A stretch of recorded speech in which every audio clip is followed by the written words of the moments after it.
ملي بیرغ ورځ د چارواکو غبرګونونه ویډیو ګورئ او نورو ویډیوګانو لپاره سوله افغان چینل د سره سبسکرایب کړئ.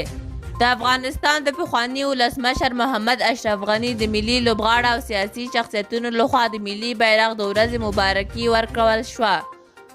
د محمد اشرف غني د خپل ټویټر اکاونټ له لارې د ملي بیرغ د ورځې اهمیت په ګوته کړ.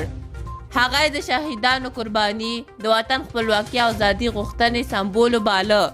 پخواني ولسمشر وویل چې د دې بیرغ په مرسته افغانان یووالي او ورورولۍ ته رسېدلي دي.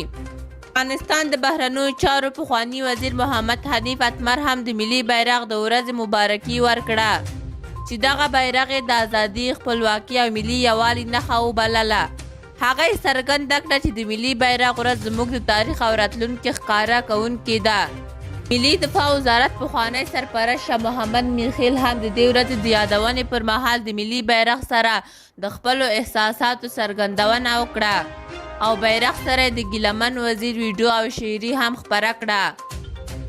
د کرکټ ملي لوبډلې کپتان راشد خان او د افغانستان پخوانی پوځ جنرال سمیع سادات هم د ملي بیرغ د ورځې په مناسب خپلې مبارکي خپرې کړې.